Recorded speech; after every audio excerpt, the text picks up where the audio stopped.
Outro princípio é o mindset vencedor. A palavra mindset não existe, não tem uma tradução exata para o português, mas seria algo como mentalidade.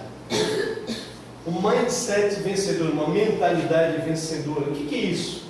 O líder precisa ter uma mentalidade de que ele vai conseguir, com a sua equipe, alcançar os objetivos. Ele vai envidar esforços para atingir as metas, cumprir o planejamento que ele estabeleceu. Porque vocês conhecem aquela história, né? A gente faz planejamento para inglês ver. Né? Ele diz, olha, está aqui meu planejamento, mas na verdade ele ou ela segue por outro caminho totalmente diferente daquilo que foi planejado. Pode acender a luz para nós, por favor?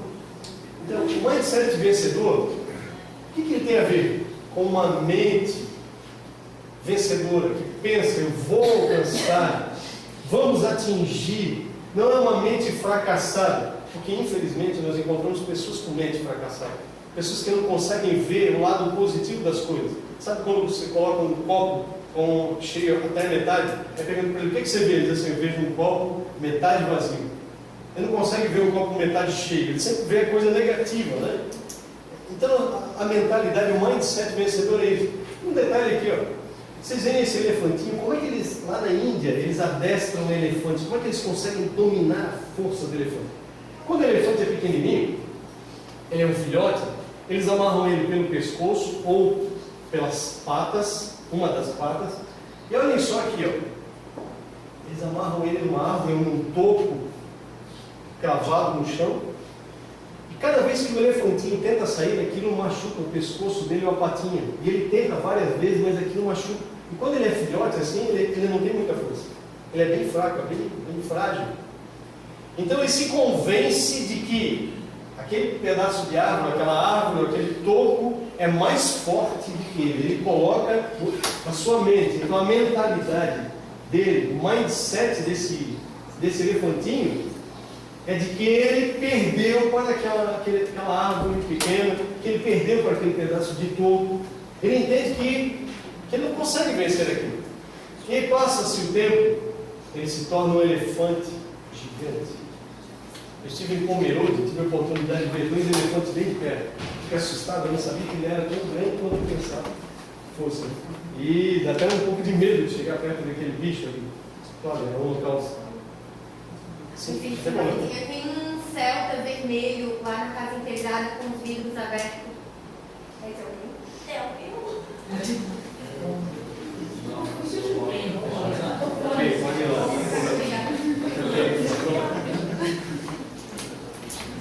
O que acontece com esse elefante é que ele cresce, mas aquela mentalidade que foi incutida nele, aquele mindset permanece. E agora ele é um animal que tem uma força descomunal. Ele pode facilmente arrancar árvores, grandes árvores, ele pode derrubar construções, edificações, mas a mente dele está bloqueada, limitada. Ele não consegue entender a força que tem. Infelizmente, muitas pessoas não conseguem ir além, tem um potencial tremendo, porque às vezes nós temos crenças limitantes, crenças limitadoras, que colocaram na nossa mente, às vezes quando nós éramos pequenos, nosso pai, nossa mãe, e falaram aquilo para nós, então nós agimos como o elefante, tem um potencial de força tão grande, mas não consegue avançar. Por quê? Por causa dessas crenças limitantes. Um mindset perdedor e não vencedor. Olha só, eu quero contar uma história para vocês entenderem bem essa questão. Há muitos anos atrás, na Europa, morava num dos países europeus, na Holanda, uma moça, uma jovem, uma adolescente. E o sonho dela era ser uma grande bailarina. O sonho dela era percorrer numa das companhias de dança todos os países da Europa e outros países do mundo. E aconteceu que num belo dia, ela já tinha comprado suas sapatilhas, a sua vestimenta, e ela treinava em casa sozinha. Aconteceu que uma famosa companhia de dança, aportou exatamente na cidade onde ela morava. E ela ficou feliz, ela disse, puxa, meu sonho é só eu poder ver os dançarinos, as dançarinas, a primeira dançarina dessa companhia de dança. E ela guardou um determinado dia porque ela queria falar com o coreógrafo-chefe, o dono daquela companhia de dança. Ele era um alemão, duro. E ela, no momento onde eles estavam treinando, os dançarinos, e ela então se aproxima daquele coreógrafo, daquele senhor, diz para ele: olha, senhor, eu tenho um sonho na minha vida. Eu gostaria de ser uma grande bailarina. Eu gostaria de poder integrar a sua companhia de dança. O senhor pode fazer uma avaliação da minha dança para ver se eu tenho oportunidade, eu tenho condições de integrar a sua companhia? E aquele alemão duro mal olhou para ela e disse: dança com a Rainha. E a moça deslumbrada começa a dançar. E faz todos os movimentos que ela conhecia, que ela aprendeu, que leu, estudou. E dança, e dança, e dança, para lá e para cá. Terminou a sua apresentação. Ela se aproxima dele mais uma vez e diz: então, o que o senhor me diz? Eu tenho condições de ser uma grande bailarina? Ele mal olha para ela e diz: ai, você jamais será uma grande bailarina. Desista. A moça, arrasada, voltou para casa, vendeu as suas sapatilhas, vendeu as suas vestimentas, esqueceu do sonho de ser uma grande bailarina. Casou, teve filhos, os anos se passaram, muitos anos se passaram, ela seguiu por outro caminho. E depois de muitos anos, aquela mesma companhia de dança retorna à sua cidade. E agora ela disse: eu vou visitar a companhia, vou ver se encontro aquele coreógrafo, vou ver se falo com ele. Encontra, vai até a companhia e o encontra. Estava bem mais velho, cabelos brancos, várias rugas, barba branca. E ela disse: o senhor lembra de mim? Ele disse: não me lembro. Eu sou aquela mocinha, aquela jovem de muitos anos atrás, que veio aqui falar com o senhor, pedir para que o senhor fizesse uma avaliação, se eu tinha condições de ser uma grande bailarina. Mas não foi possível, o senhor disse que eu não tinha condições. Ele olhou nos olhos dela e disse: mas é isso que eu digo para todas que vêm falar comigo. Quando aquele coreógrafo falou isso, ela disse: mas isso é um absurdo, isso é imperdoável. O senhor ter dito isso para mim, eu poderia ter sido uma grande bailarina se o senhor tivesse me incentivado. Ele olha bem nos olhos dela e diz assim: não creio, porque se você tivesse sido uma grande bailarina, você não teria dado ouvidos àquilo que eu te falei. Gente, não dê ouvidos àquilo que falam mal de você. Não dê ouvidos para as coisas que baixam você, que querem te humilhar, que querem te pôr para baixo. Diz assim: eu vou vencer isso. Eu vou passar por cima do que estão falando de mim. E eu vou vencer. Mentalidade, mindset vencedor. Olhe para frente e siga o seu caminho. Vamos em frente.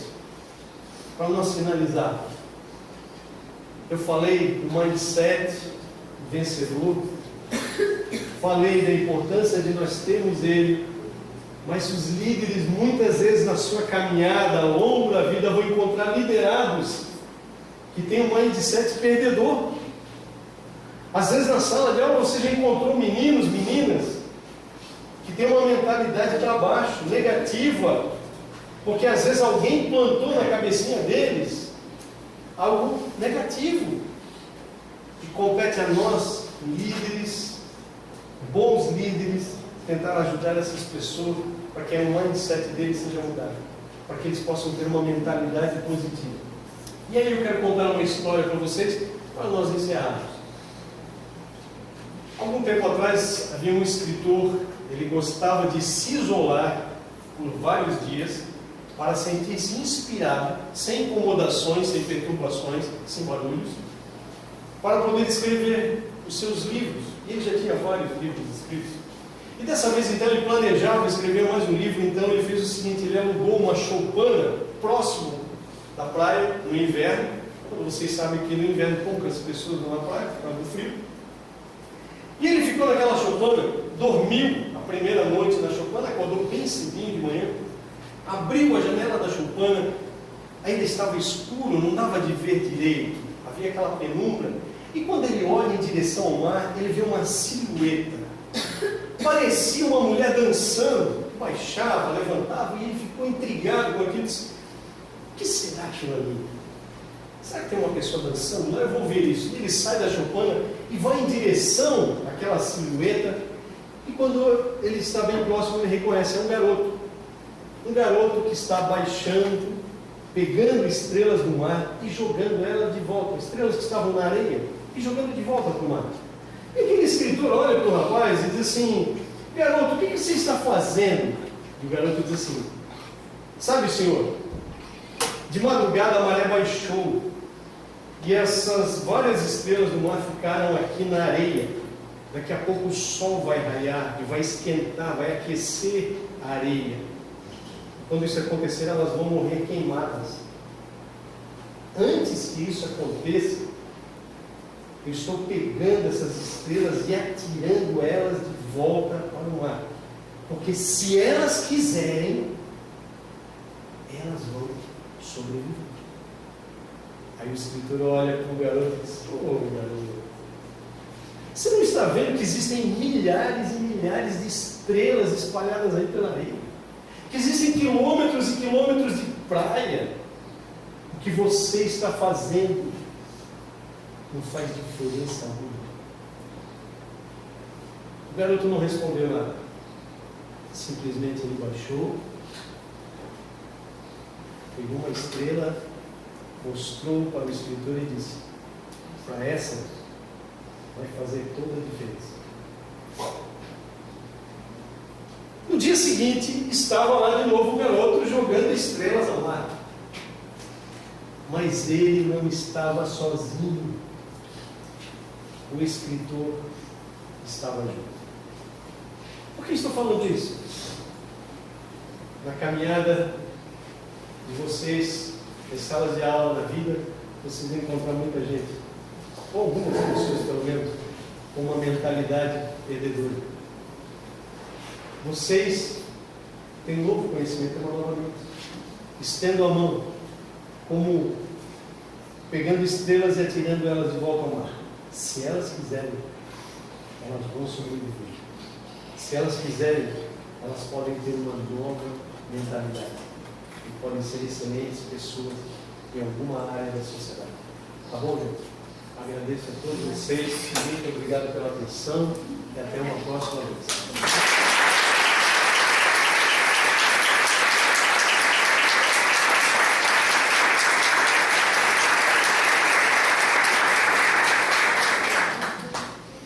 E aí, foi bom? Olha, ele pediu essa oportunidade e na realidade nós é que recebemos essa oportunidade desse momento, né? Vamos tirar uma foto todo mundo junto, vai? Pode ser?